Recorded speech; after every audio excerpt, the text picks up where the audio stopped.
Most people chase money but remain powerless. They earn, they spend, and they lose. Why? Because they mistake wealth for security, instead of using it as a weapon for influence. In this lesson, you will discover how to do what few ever master: convert your money into lasting power. This is the wisdom of Machiavelli and the elite.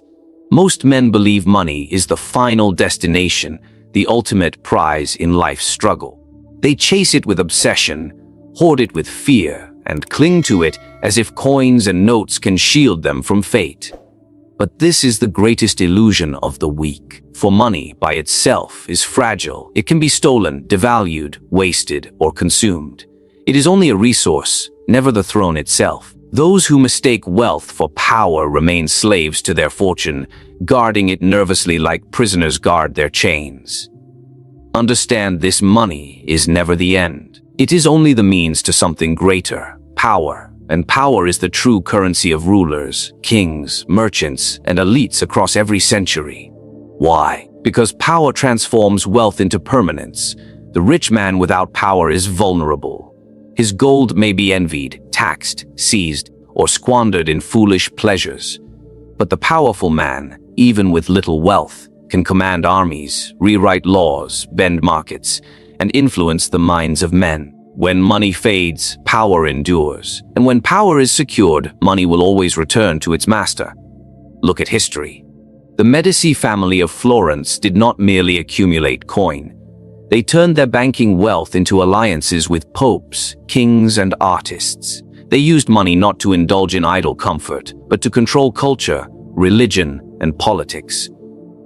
Their gold purchased not only beauty, but dominion. That is why their name still echoes centuries later, while countless forgotten merchants, richer in coin but poorer in influence, vanished from memory. Or consider the Roman senators who owned estates richer than entire provinces. Their wealth alone did not make them feared. It was their ability to turn that wealth into votes, armies, and political leverage that kept them relevant. A man with a fortune but no seat in the Senate was only a fattened calf, waiting to be devoured. And what of today? The elite still follow the same principle. A common man may earn millions, yet he spends it on pleasures, distractions, and fleeting luxuries. The elite, by contrast, convert their millions into institutions, networks, and tools of control. They buy influence over media, finance, and politics. They ensure that their wealth does not merely purchase comfort, it purchases obedience. You see, money has no voice on its own. Left unused, it is silent. But when placed in the hands of the ambitious, it becomes a sword sharper than steel, a key that opens doors closed to the masses. A man who chases money for comfort seeks only to rest. A man who seeks money for power seeks to rule. And therein lies the difference between the sheep and the shepherd. Do not think for a moment that your wealth, no matter how great, guarantees you safety. There are countless men richer than kings who were destroyed because they lacked the foresight to convert gold into strength. They trusted money as if it were a fortress, only to discover it was nothing but a wooden shield against iron. The true art lies in using your wealth as a weapon, as a lever, as a force multiplier. Every coin you earn should be seen not as an ornament, but as ammunition. The fool thinks in terms of price, the wise thinks in terms of influence. Ask yourself, will this money buy me pleasure, or will it buy me leverage? Will it disappear into the hands of merchants, or will it create a foundation that others cannot move without me? The man who spends to appear rich may win admiration for a moment, but admiration fades. The man who spends to gain control wins submission, and submission lasts. This is why the elite never stop at wealth. For them, wealth is only the seed. The harvest is power, and that harvest feeds generations. Most men live as collectors of gold. The few who rise above use gold to collect men, and those who collect men who command loyalty, dependency, and fear. These are the true masters of the world. The rest merely count coins in their service. Most men make the mistake of thinking wealth is secure only when hidden. They bury it in vaults, disguise it in numbers, conceal it in properties that no one sees. They believe that safety lies in invisibility. But what they fail to grasp is that power feeds not on secrecy, but on perception. And perception is shaped by what is seen, not what is hidden. The elite understand this truth: wealth that is invisible does not command respect. Power must be displayed strategically, with precision and intention. A man with a mountain of gold hidden under his floorboards is still treated like a beggar if no one sees the mountain. Meanwhile, another with half that wealth, displayed with elegance and authority, is honored, feared, and followed. This is why visibility is not an indulgence. It is an investment. Think of the princes of the Renaissance. They knew that their palaces were not just homes. They were weapons. Every marble column, every fresco, every banquet was a declaration of dominance. Their wealth spoke before their lips did. The merchant might have coin, but the prince had presence, and presence rules where coin alone is powerless. Even the Medici, bankers of Florence, who could have remained anonymous moneylenders, understood the necessity of visibility. They financed cathedrals, sponsored great artists, and stamped their name across the very city. It was not enough that they had wealth. It had to be seen, it had to impress, it had to inspire awe. By making their fortune visible in the stones of Florence and the genius of Michelangelo, they transformed private banking into public authority. Their power endured not because of the gold in their vaults, but because of the visibility of their wealth in the lives of their people. And this principle persists in every age. In our time, billionaires do not merely hold shares, they build skyscrapers that scrape the heavens, foundations that carry their names, empires that dominate headlines. A building is more than steel and glass. It is a statement carved into the skyline: I exist, I am permanent, and you cannot ignore me. Even a logo, shining in neon across a city, becomes a symbol of power greater than gold hidden in silence. You must understand that visibility is not vanity. It is strategy. To appear powerful is often more important than to be powerful. For men obey appearances as much as they obey reality. A fortune hidden in shadows inspires envy in no one and loyalty in none. But a fortune displayed with authority creates influence, aspiration, and submission. Men follow what they can see. They admire, they envy, they respect what they cannot ignore. Yet this visibility must be artful, never reckless. Too much exposure invites attack, but the right exposure builds a reputation unshakable. It is not about flaunting luxuries for applause. That is the folly of the nouveau rich who drown in trinkets. It is about shaping a narrative of strength. A fortress on a hill is not only stone, it is a signal. A grand hall is not only decoration, it is propaganda. When wealth is seen, it tells a story, and stories bend the minds of men. Consider this. When a leader steps into a council chamber clothed in simple robes, he is treated as one among many. But when he enters in garments woven with authority, when he sits upon a chair carved to remind others of his dominion, before he even speaks, he has already ruled their perception. His appearance dictates their response. Money bought the garment, money bought the throne, but what he truly purchased was visibility. And that visibility purchased obedience. The crowd does not need to know the extent of your wealth, they only need to believe in the strength of your presence. A well-placed gesture, a calculated display, a symbol carved in stone or broadcast in rumor, these are investments more powerful than coins left idle. For in the world of rulers and rivals, silence is weakness, but presence is command. Wealth hidden is wealth forgotten. Wealth visible is power remembered. Power is not won by generosity alone. It is not secured by kindness nor by empty promises. Power is gained when men depend on you so deeply that they cannot rise without your hand. Wealth, when used correctly, becomes the chain that binds others, not by force, but by need. And dependency, once created, is the most enduring form of control. Understand this truth: a gift, freely given, dies in memory. Men may thank you today, but they forget tomorrow. Worse still, generosity without strategy makes them believe they owe you nothing. But when wealth is given as a loan, as patronage, as an opportunity that they cannot replicate without you, then they are bound. They must return to you again and again for what only you can provide, and so their future becomes tied to your fortune. Look at the powerful families of Florence, Venice, or Rome. They did not scatter their gold among the people as alms to the poor. No, they placed their wealth in the hands of promising merchants, ambitious artists, rising politicians. They gave enough to lift these men up, but never enough to make them independent. And so, generation after generation, these families built networks of loyal servants disguised as allies, men who knew that without their patron, they would fall back into obscurity. That is control through dependency. Consider the way rulers use credit.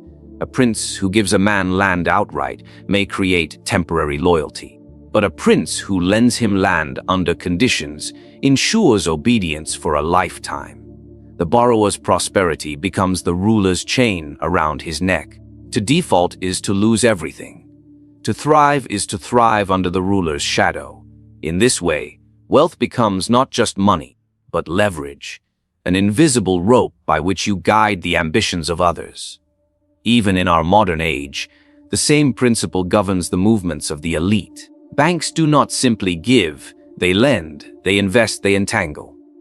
Nations themselves bend to those who control credit, because debt is dependency on a colossal scale. A man may despise his creditor, but he cannot act without him. And the one who cannot act without you is already half your subject. But note this, dependency must be engineered carefully. If you give too much, you create equals. If you give too little, you create resentment. The art lies in balance, enough to lift others high enough to be useful, but not so high that they no longer need your hand.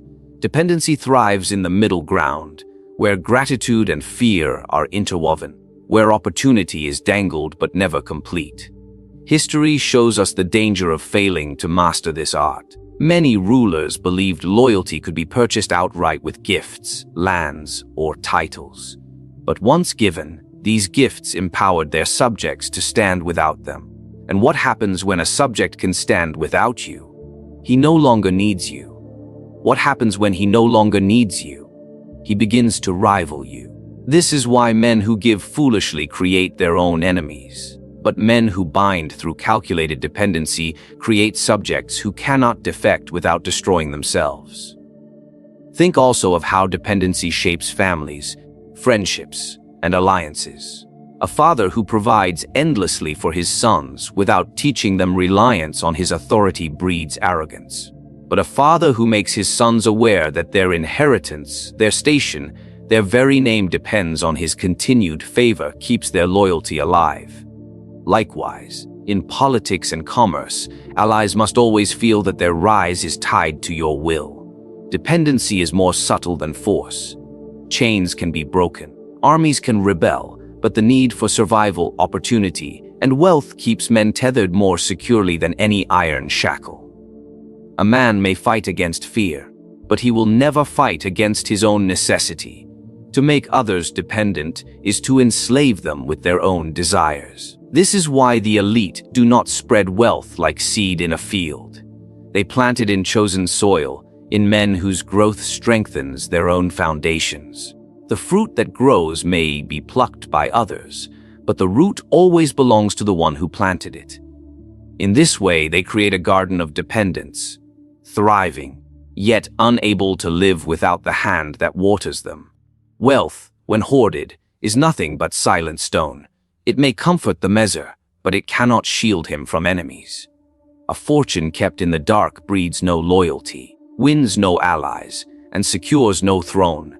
The wise do not guard wealth merely for themselves. They wield it as a weapon to bind others to their cause. For alliances forged with coin endure longer than alliances born of mere words. The truth is this: no man, however powerful, rules alone. Even kings require nobles, generals, merchants, and spies. Even the richest banker requires clients, partners, and patrons. Isolation is weakness. It leaves you surrounded by rivals who seek only to strip you of what you have.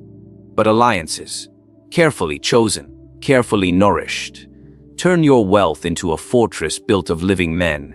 Think of the great powers of Italy during my time. The Medici did not merely use their gold to enrich themselves. They invested in others, supporting artists, scholars, politicians, even rival families, turning potential threats into allies. By financing the ambitions of others, they transformed competitors into clients, men whose rise was tied to Medici fortune. Each coin spent was a coin that purchased not luxury, but loyalty. And when the storm of politics raged, they were protected not only by their wealth, but by the web of alliances that wealth had secured. Even beyond Italy, history teaches the same lesson. Alexander the Great conquered with armies, yes, but he ruled through alliances. He distributed wealth among local leaders, married into dynasties, and used treasure not simply to reward, but to bind. The empire he forged stretched across continents, not because of brute force alone, but because his wealth made others share in his fate. And what of our own time? The wealthy who endure are those who do not stand isolated at the top, but those who distribute their fortune into networks of allies.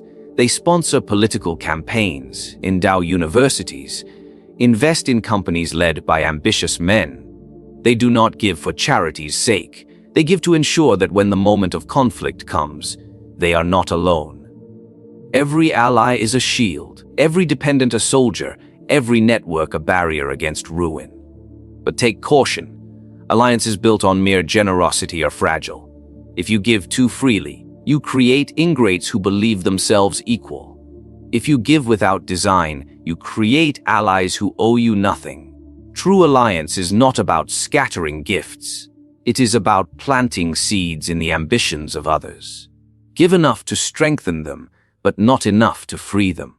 Ensure that their rise depends on your continued favor. In this way, their victories become your victories, and their survival requires your hand. A prince who hoards all his wealth is vulnerable. His enemies gather in secret, and his friends drift away. But a prince who uses wealth to strengthen the ambitions of others builds a circle of protection. Even if his enemies multiply, they will find him surrounded by men who see his downfall as their own ruin. That is the power of alliance, to make your success the success of others, and your survival their necessity. Remember too that alliances built with wealth reach further than swords. An army may conquer territory, but an alliance wins the hearts and loyalty of men without bloodshed. When a man sees that his fortune grows because of you, he will fight to keep you secure. When a city thrives because of your coin, it will resist your enemies before you even raise your voice. This is the strategy of the elite. They do not fear sharing their wealth, for every coin shared wisely returns multiplied in loyalty, influence, and strength. They understand that money is not diminished when given with purpose. It is transformed into protection, into reputation, into dominion. A fortune divided among allies becomes greater than a fortune guarded by one man. It is in this way that wealth, which by itself is fragile, becomes unbreakable when tied to the lives and hopes of many. The ruler who invests only in himself will be crushed alone. The ruler who invests in others will stand supported by 1,000 invisible hands, each holding him upright, each fearing to let him fall. Most men spend their wealth chasing applause. They buy luxuries to be admired. They waste fortunes to be envied. They hunger for their names to be sung by the crowd. But applause is cheap, and envy is dangerous. The man who seeks noise invites both resentment and betrayal. True power is not built on being loved by the many. It is built on being feared and respected by the few who matter. And wealth, wisely used, is not spent on noise, but on silence. Consider this: a rumor can destroy a prince faster than an army. A whisper in the wrong ear can unravel a career, a dynasty, an empire. Fools spend their coin to appear magnificent, but the wise spend their coin to ensure dangerous mouths remain closed. Silence, after all, is the most valuable commodity money can buy, Because silence guards power more effectively than any wall of stone. Look at the courts of Europe in my time. Kings did not merely fight wars with soldiers, they fought wars with words, rumors, and secrets. A single scandal, a single tale of weakness, could unseat a monarch.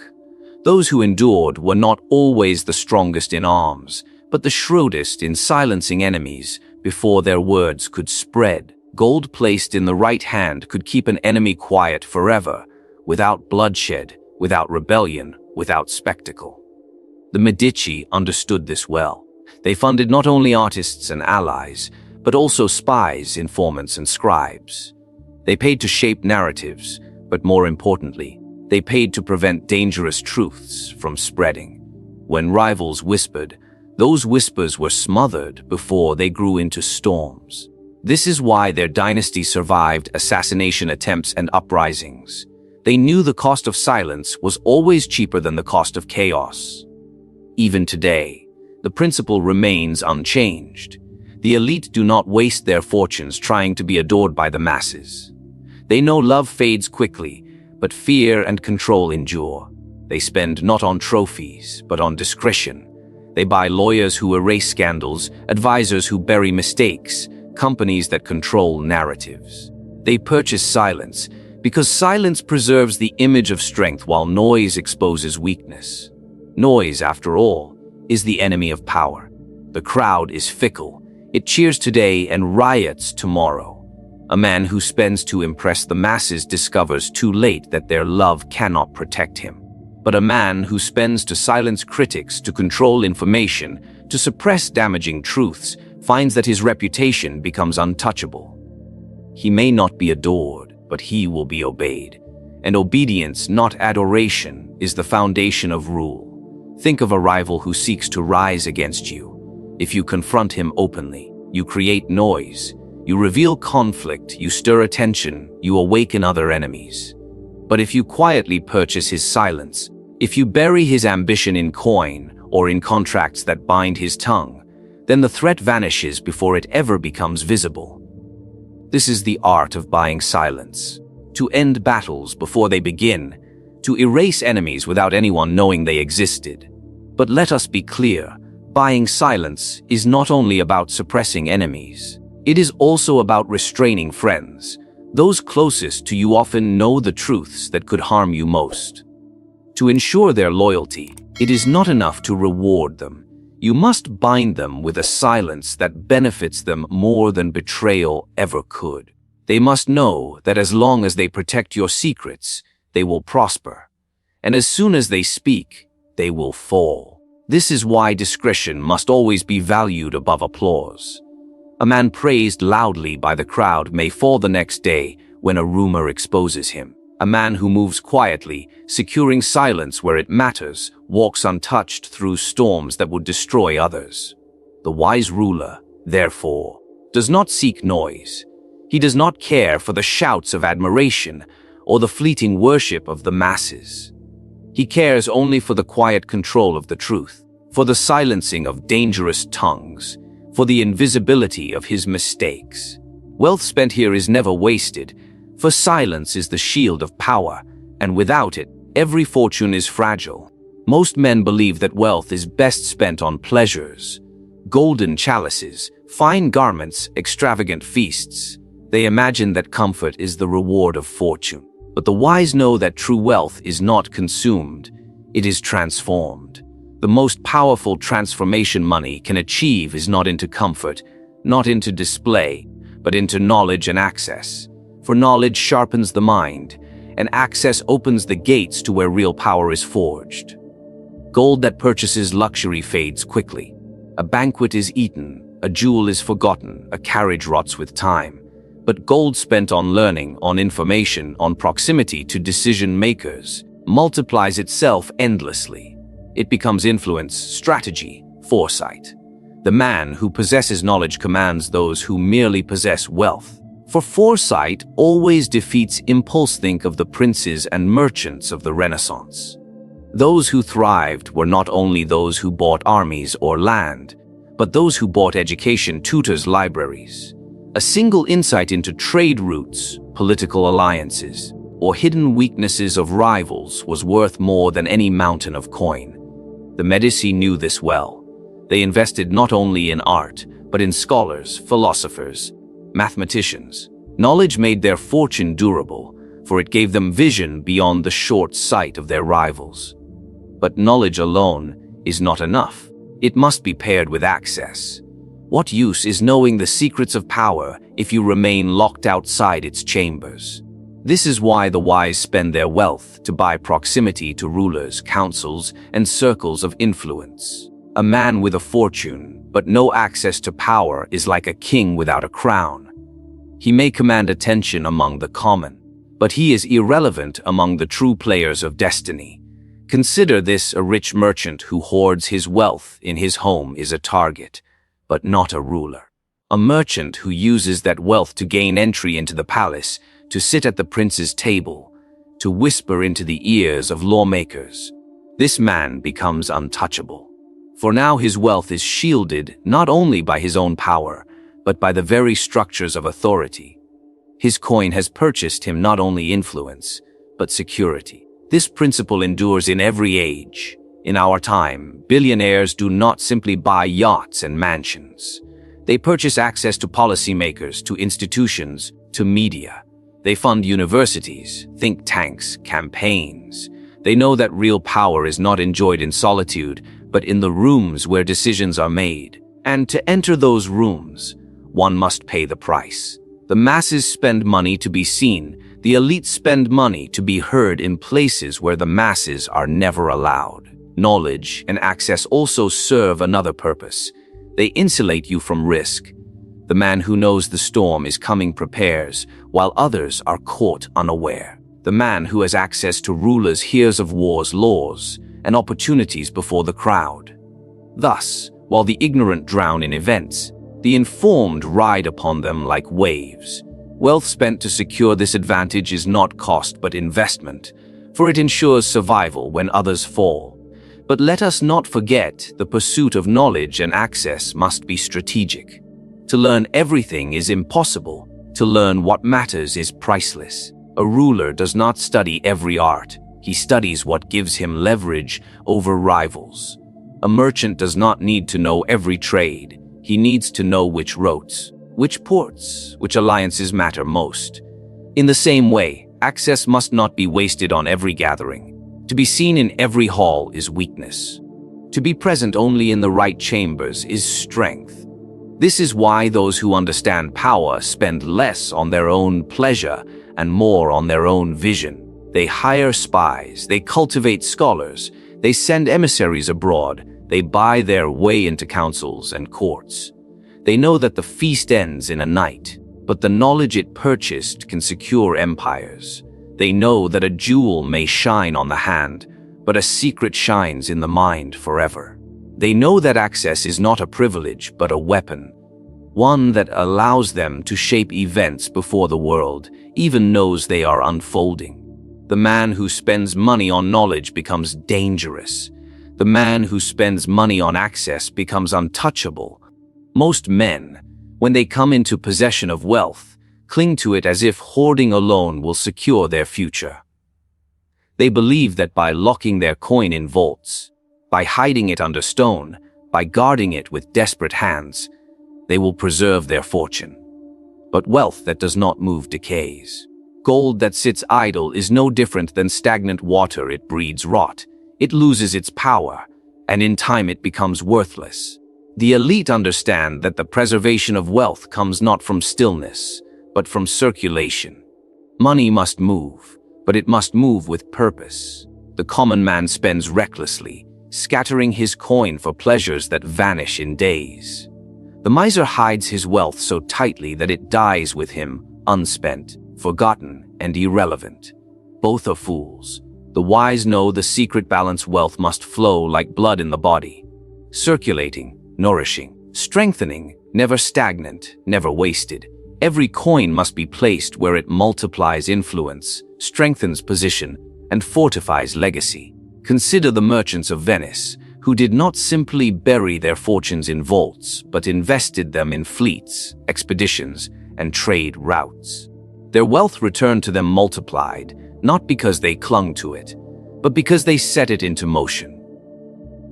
Or look at the banking families of Florence, who lent their money not out of generosity but out of strategy. Their coins moved through kingdoms, courts, and armies, always returning heavier than when they left. It was circulation, not hoarding, that made their dynasties endure. But circulation does not mean waste. The fool believes that because money must move, it must be scattered. He invests without foresight, spends without calculation, gives without restraint. This is not circulation but leakage.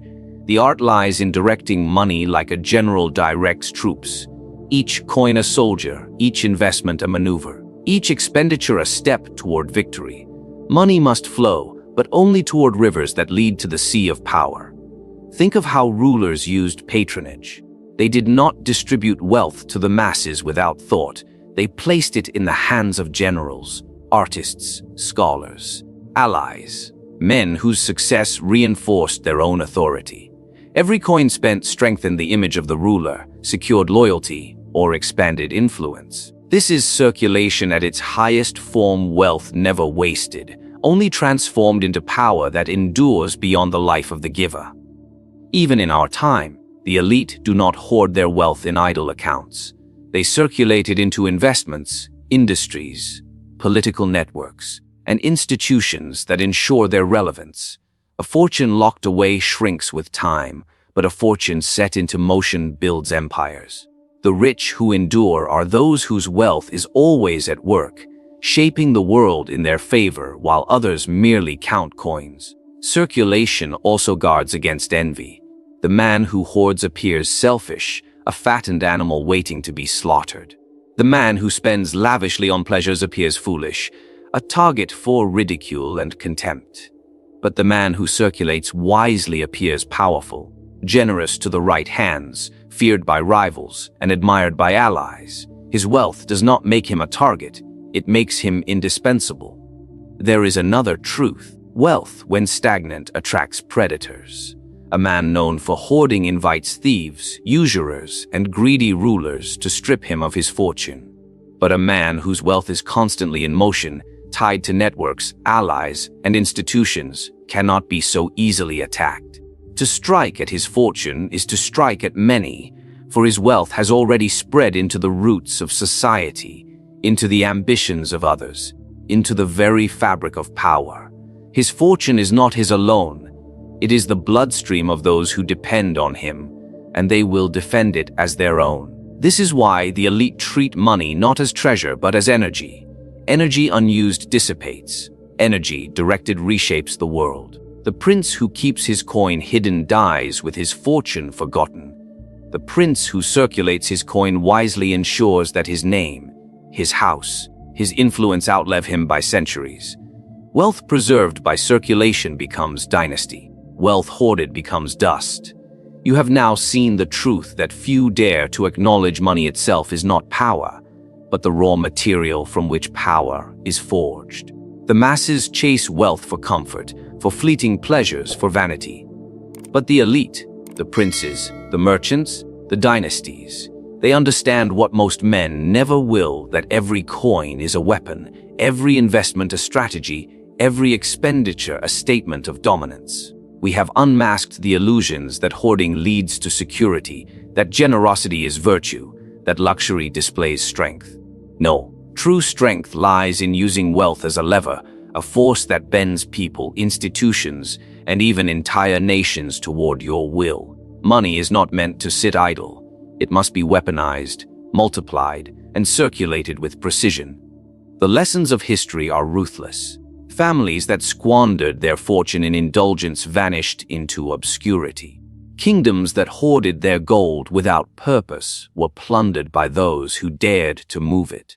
But those who mastered the art of turning money into power carved their names into stone, their influence stretching beyond their lives, their wealth transmuted into legacy. And so, you are left with a choice. Will you treat money as a tool for comfort, or will you wield it as a weapon for control? Will you spend like the masses, or will you circulate like the elite? The future belongs only to those who understand that wealth is never the end. It is only the beginning of power.